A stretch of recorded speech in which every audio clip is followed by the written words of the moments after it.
வணக்கம் and welcome to சமைத்து சாப்பிடலாம் யூடியூப் சேனல். இன்றைக்கி இந்த பதிவில் நம்ம பார்க்க போகிறது பார்த்திங்கன்னா ரொம்ப டேஸ்டியான ஒரு ஸ்வீட் ரெசிபி தான் பார்க்க போகிறோம். அதுக்கு முன்னாடி நம்ம சேனலில் நீங்கள் இப்போ ஃபஸ்ட் டைம் பார்க்குறீங்க அப்படின்னா நம்ம சேனலில் போட்டிருக்க ரெசிபிஸ்லாம் உங்களுக்கு பிடிக்கும் அப்படின்னா சேனலை சப்ஸ்கிரைப் பண்ணி பக்கத்தில் இருக்கிற பெல் ஐக்கானை கிளிக் பண்ணி வச்சுக்கோங்க. வாங்க வீடியோக்குள்ளே போய்ட்டு இந்த திணை பொங்கல் எப்படி செய்யலாம் அப்படின்றத பார்க்கலாம். திணை ஒரு கப் எடுத்துக்கலாம். எந்த கப்பில் திணை எடுக்கிறோமோ அதே கப்பில் எல்லா பொருளும் அளந்து எடுத்துக்கலாம். திணை எடுத்த கப்பில் பார்த்திங்கன்னா அரை கப்பில் பாசிப்பருப்பு எடுத்துக்கலாம். இப்போ திணையும் பாசிப்பருப்பையும் தனித்தனியாக வறுத்து எடுத்துக்கலாம். கலர் மாறாமல் லைட்டாக வறுபட்டால் போதும். அந்த மாதிரி வறுத்துட்டு இதை நம்ம வேறு ஒரு பிளேட்டுக்கு மாற்றிக்கலாம்.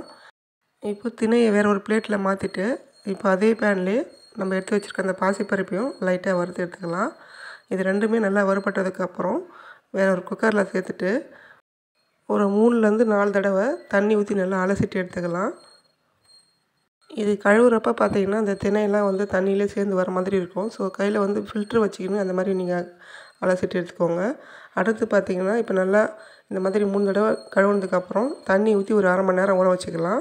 இந்த மாதிரி அரை மணி நேரத்துக்கு அப்புறம் பார்த்திங்க அப்படின்னாக்கா நல்லா ஊறி போயிருக்கும். இந்த தண்ணியை நம்ம வடிச்சிட்டு இதில் நம்ம எந்த கப்பில் திணை எடுத்தோமோ அதே கப்பில் 1.5 கப் பாலும் மீதி 4.5 கப் தண்ணியும் சேர்த்துக்கலாம்.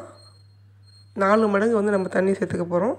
1.5 கப் பாலும் 4.5 கப் தண்ணியும் சேர்த்துக்கலாம். காய்ச்சாத பால் தான் நான் சேர்த்துருக்கேன். இப்போது நம்ம தண்ணிலாம் குக்கரில் சேர்த்து முடிச்சதுக்கப்புறம் இப்போ ஸ்டவ் ஆன் பண்ணி குக்கரை நம்ம ஸ்டவ் மேலே வச்சுட்டு இதை நல்லா அந்த மாதிரி கொதிக்க ஆரம்பித்ததுக்கப்புறம் நல்லா கலந்து கொடுத்துட்டு குக்கர் மூடியை போட்டு விசில் போட்டு ஒரு 5 விசில் வேக வச்சு எடுத்துக்கலாம். இப்போ 5 விசில் வந்ததுக்கப்புறம் ப்ரெஷர்லாம் அடங்கினதுக்கப்புறம் நம்ம விசில் ஓப்பன் பண்ணிவிட்டு இப்போ பார்க்கலாம். இப்போ நல்லா இந்த மாதிரி வெந்து வந்திருக்கும். இதை நல்லா கலந்து கொடுத்துக்கலாம். அந்த திணையும் அந்த பாசிப்பருப்பும் பார்த்திங்கன்னா நல்லாவே இந்த பாலில் நல்லா குழஞ்சி வந்துருக்கு பாருங்கள். அடுத்து பார்த்திங்கன்னா இப்போ ஸ்டவ் ஆன் பண்ணிக்கலாம். ஸ்டவ்வில் ஒரு பேன் வச்சுட்டு அதில் 2 டீஸ்பூன் அளவுக்கு நெய் சேர்த்துக்கலாம். இப்போது தேவையான அளவுக்கு நம்ம முந்திரியும் திராட்சையும் சேர்த்து வறுத்து எடுத்துக்கலாம். நான் ஒரு 4 முந்திரியை வறுத்து எடுத்துக்கிறேன். அதே மாதிரி பார்த்திங்கன்னா ஒரு 5 திராட்சை எடுத்து காஞ்ச திராட்சை எடுத்து வறுத்து எடுத்துக்கிறேன். இப்போது முந்திரி திராட்சையை வறுத்து எடுத்ததுக்கப்புறம் அதே பேன்லேயே மீதி இருக்கிற நெய்யில் அரை கப் அளவுக்கு தேங்காய் துருவல் சேர்த்து லைட்டாக வறுத்து எடுத்துக்கலாம். ரொம்பலாம் கலர் மாறணும்னு அவசியம் கிடையாது. ஸ்லோ ஃப்ளேமில் வச்சுட்டு முந்திரி திராட்சை தேங்காவை லைட்டாக வறுத்து எடுத்துக்கலாம். தேங்காய் பார்த்திங்கன்னா அந்த பச்சை ஸ்மெல் போயிட்டு லைட்டாக வதங்கி இருக்கிறதுக்கு பாருங்கள். இந்த ஸ்டேஜில் நம்ம அந்த பொங்கல் அந்த தேங்காய் அதே மாதிரி அந்த முந்திரி திராட்சை சேர்த்துட்டு கலந்து விட்டுக்கலாம். நான் முந்திரி திராட்சையில் பார்த்திங்கன்னா பாதி தான் சேர்த்துருக்குறேன். மீதி பார்த்திங்கன்னா மேலே கார்னிஷிங்காக எடுத்து வச்சுருக்கேன். ஸோ நீங்கள் எல்லாத்தையும் சேர்க்குற மாதிரி இருந்தாலும் சேர்த்துக்கோங்க. இப்போது நான் அடுத்து பார்த்திங்கன்னா மறுபடியும் ஸ்டவ் ஆன் பண்ணி அதே பேன்லேயே பார்த்திங்கன்னா நம்ம எந்த கப்பில் திணை எடுத்தோமோ அதே கப்பில் 2 கப் அளவுக்கு வெல்லம் எடுத்துக்கலாம். வெல்லத்து கூடவே பார்த்திங்கன்னா அரை கப் அளவுக்கு தண்ணி சேர்த்துட்டு 1/4 டீஸ்பூன் ஏலக்காய் தூள் ஒரு பிஞ்ச் அளவுக்கு சுக்குத்தூள் சேர்த்துட்டு நல்லா கலந்துக்கலாம். நான் ஏலக்காய் தூளும் சுக்குத்தூளும் பார்த்திங்கன்னா கொஞ்சமாக சுகர் சேர்த்து மிக்சியில் பொடி பண்ணி வச்சுருக்கேன். அதில் தான் 1/4 டீஸ்பூன் சேர்த்துக்கிறேன்.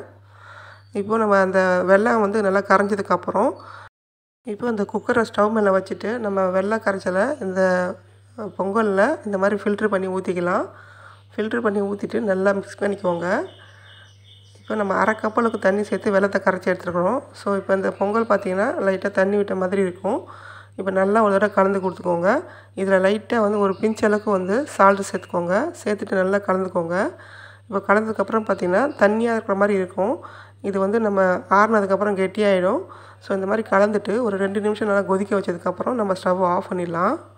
பார்க்குறப்ப தண்ணியாக இருக்கிற மாதிரி இருக்கும். நல்லா ஆறுனதுக்கப்புறம் உங்களுக்கு கெட்டியாகிடும்.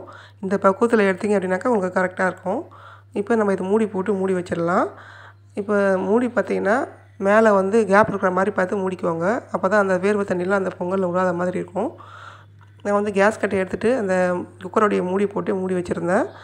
இப்போ ஒரு அரை மணி நேரத்துக்கு அப்புறம் எடுத்து பார்த்தோம் அப்படின்னாக்கா இப்படி நல்லா கெட்டியாக இருக்கும். இதை நம்ம ஒரு பவுலுக்கு மாற்றிக்கலாம்.